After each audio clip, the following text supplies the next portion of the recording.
Basically, in the 1700s, England and Scotland were going to go to war with each other.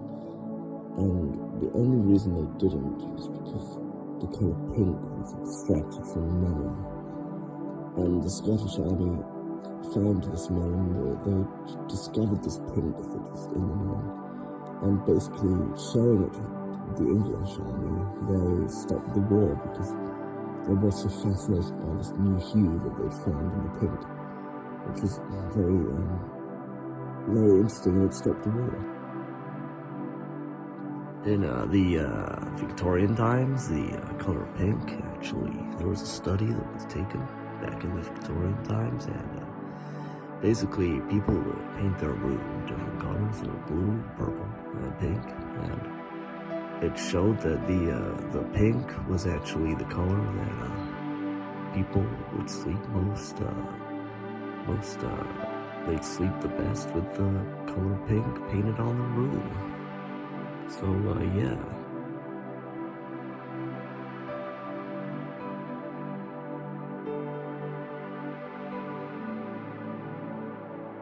In September 1979, the singer Pink is born.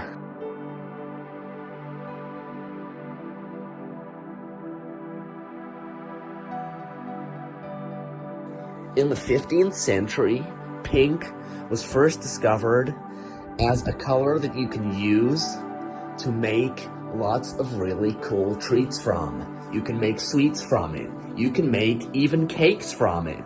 You could sometimes make little hats from it. Who knows?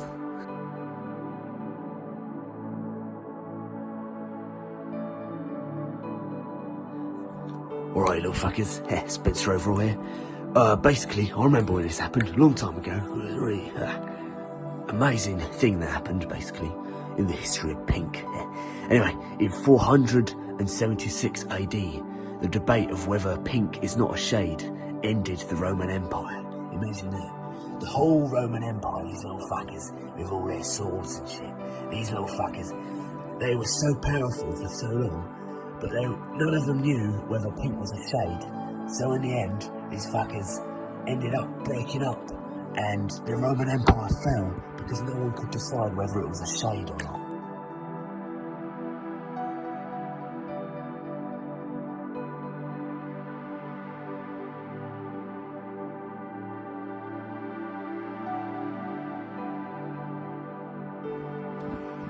My grandpappy used to tell me a story, apparently, back when his grandpappy and his grandpappy before him was fighting, was going to work, the horses would start fighting each other in the woods, two horses, fisticuffs, hoofing each other, just hoofing each other like hell.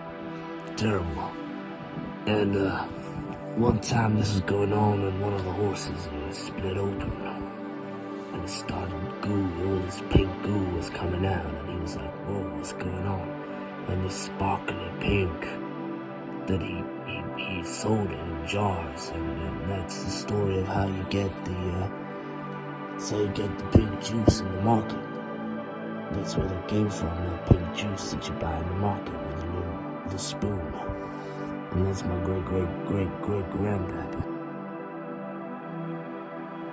Right, Ricky Special here, and I'm here to talk to you about the famous historical event, whereas when the Pink King of the Pink Mountains, this was a long time ago basically, but the Pink King of the Pink Mountains, he would run up and down the hill wearing a skirt made of pink, and it was full of ham basically, and he would run up and down with this pink skirt, and because of this historical event, that is why the colour pink is not allowed to be worn as a tie on Tuesdays in Thailand.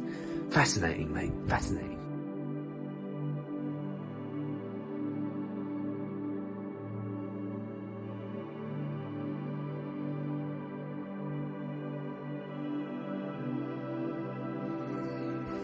Back in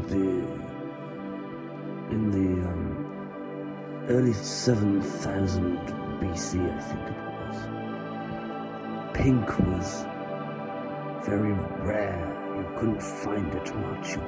You'd have to look very carefully to find it. And when you did find it, it was very rare. You'd spot it in the distance, a pink blob or a pink figure, or a pink entity that you'd have to catch with a big net, and you'd extract the pink from this being. It was very, very, very humane. It survived the procedure, this pink demon. But you'd collect it and you'd paint with it and you'd put it on your garments and whatever you wanted to do with it. But that's how you acquire pink in these times. Now, we all know the colour pink has been around for ages. But what do we know about pink, really? Ooh, it's a colour between pink and white. Yes, but what's the truth? We're here to...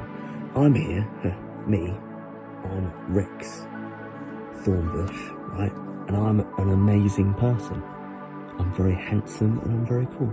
But that's beside the point. The colour pink, for me, Rex Thornbush, very handsome. It reminds me of... I remember back in the... I think it was the 1300s, kings would cover their faces in pink and dance around naked in the woods.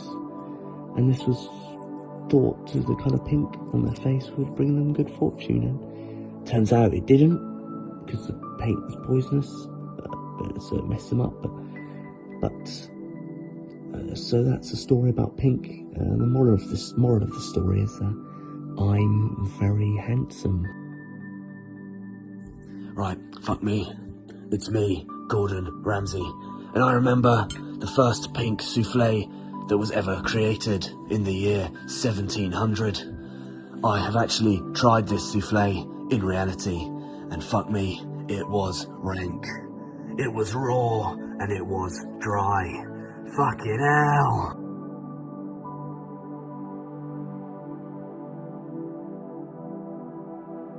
Oh, I think it was around 1880 and 1700s. The colour pink was made to create dragon testicles. So do with that what you will.